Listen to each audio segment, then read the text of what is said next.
Okay. I'm Randy Anderson, and I am the son of Nels Anderson, the oldest child of my grandfather and grandmother, Eric Anderson, and the nephew of Andrew and Christine Anderson, who lived most of their lives on Anderson Island.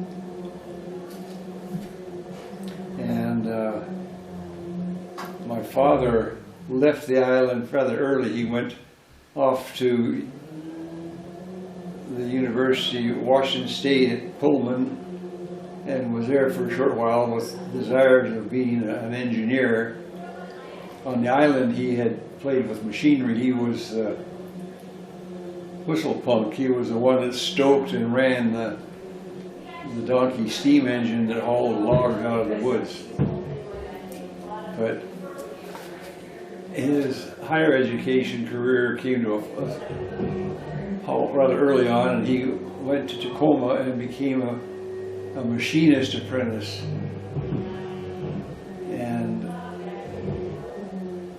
lived in a boarding house where he met my mother, but he did become a journeyman machinist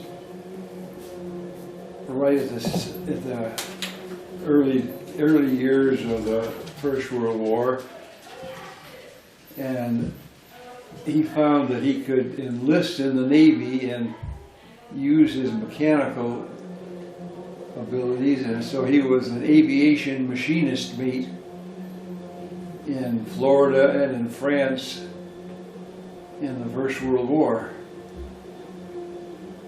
And when he came home, he knew internal combustion engines, and he was an auto mechanic and machinist for the city of Tacoma and later Boeing. I have had an older brother, Norman, who became a naval officer and was down in the South Pacific during some significant parts there. And I did reasonably well in school. I liked science, which pleased my father. And I graduated from high school when I was 16, and then went to the University of Washington. And during my first semester there, I enlisted in a Navy officer training program called the V-12 program, and went through it at the University of Washington. I got my degree in mechanical engineering and a commission as an ensign. My brother had come back from the South Pacific, but was still in the Naval Reserve. And he was the head of the geology department at the University of Puget Sound. And he said the Navy was responsible for beaches, which was a whole bunch of rocks, so we ought to be able to do all right there. And he went down for an interview at the Naval Intelligence office in Seattle, and I tagged along because I was the tag-along little brother. And they indicated that they were interested in engineers too. And so, and I was already an ensign in the reserve, but not doing anything. And they indicated an interest in me and called me to active duty and sent me to the Navy postgraduate school in intelligence in Anacostia, where I graduated and then was assigned to the Naval Intelligence Office at the Pentagon in the scientific and technical portion of it, and enjoyed that. Stayed active in the reserve, and was affiliated in Dallas and in Los Angeles. And I stayed in the reserve, and in fact I didn't screw up too badly. I got promoted, and eventually retired from the reserve, which I enjoy now. I don't do anything, but the duty in the Pentagon and the Office of Naval Intelligence was interesting because as a junior ensign, I was on watch lists for the chart room for the Chief of Naval Operations, and was reasonably presentable, so I used to do a lot of briefings and that sort of thing. And as I say, I've stayed in the reserve since then. I've since retired now as a captain in the Naval Reserve. Were there some really memorable events that happened? Something that really stands out in your mind? I would say it had to be during the Pentagon years, because it was interesting as the lowest commissioned officer rank, being amongst the people who were actually running the Navy. And I had, my wife had a very good friend who was in Washington on a patronage job at the Capitol, and he was a rather brazen young man, and so we had access through him to any place in the Capitol. And for Saturdays we'd go and go into the Senate chamber and the cloakroom and drink their Vichy water and read their publications and that sort of stuff. And he was like a personal aide to the senior senator from Washington State, Warren Magnuson. And my in-laws were good friends of the congressman from Eastern Washington, Walt Horan. So it was an interesting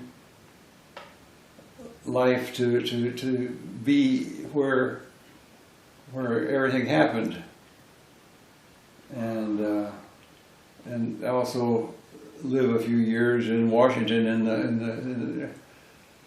the seat of the history of our country. And it was, my wife was quite interested in history, and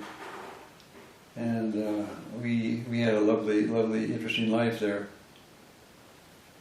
And let's say, eventually just participated in the reserve, had several responsible positions there. How much involvement was there in the family when somebody's in the service? You know, the family has to do certain things too.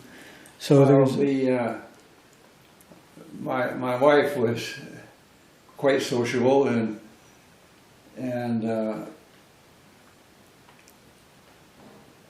my commanding officer in the Pentagon was an interesting Navy captain who was an engineer who had been involved in repair facilities for floating dry dock down in the South Pacific, patching up ships and that sort of thing. And they have remained good friends forever. They've since retired and live in Albuquerque, and we maintain contact with them. And the civilian that I worked with in the Pentagon was a brilliant man. He had a PhD in physics from Yale, and the responsibilities that we had were to keep up on electronic radars, sonars, communications, and that sort of stuff. And I met and got to know a number of the people who were experts in this field in this country and in Europe. and have maintained contact with them. It was a fascinating life. It's, I guess it must have suited some purposes because they kept me around. But I've enjoyed the affiliation with the Navy. Okay.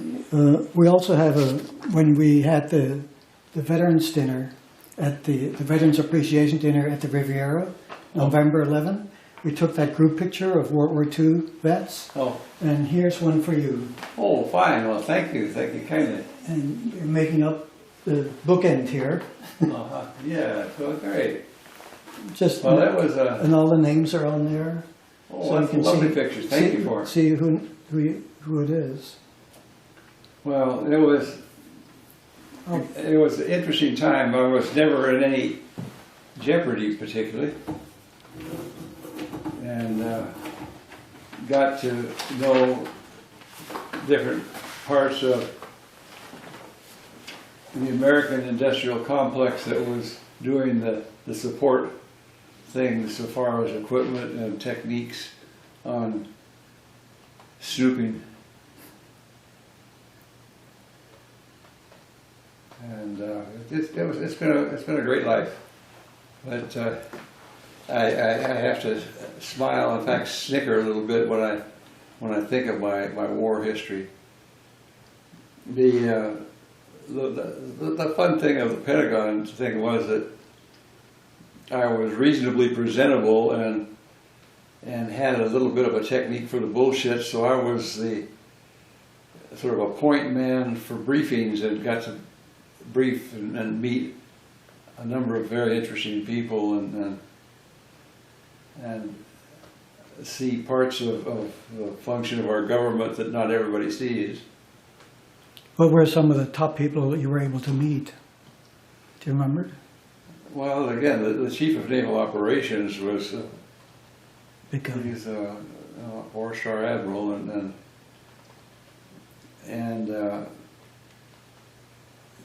I say my wife was quite social, and we were accepted and went to a number of the social functions of the congressional delegation in Washington. A number of the congressmen and senators. It was a fun adventure. I didn't look on it as anything. As I say, there was no jeopardy and no wham bam. Nobody shot at me. But every service member has a function, and it takes the whole group put together that really makes the whole thing work. I guess some of the things that we found out did help in the actual combat. And what was your most, when you look at it, what was the most biggest event that you can think of? You know, meeting somebody or seeing something new or nothing come to you? We had contact. There were people who were in harm's way that were gathering the information that we needed to do our jobs, and on occasion they were shot down or shot at. There was one Navy plane that was shot down over the Baltic, and then the U-2 and Gary Powers, he was gathering stuff for us, and that we met and got to know and work with some Russian naval officers, and there was an operation going after the Second World War. It had the unexciting nickname of Operation Paperclip, which was one where we, the Western people, sought out and solicited the German scientists, because the Germans were quite active again in all the things, from the nuclear to poison gases, and then they had the V1 and V2 guided missiles that were shot from Western Europe over into England, and one of them, Werner von Braun, came and helped us with our early guided missile work. And there was an interesting time. I would imagine. Do you happen to have a picture that we can take of you in a uniform someplace or someplace? There's one. I thought of a group of officers from Southern California, that one of the jobs I had was in the reserve, being had the glorious title of Reserve Intelligence Area Coordinator, and I did that for Southern California, Southern Nevada, Arizona, and I think we did get one picture of a group of us together there.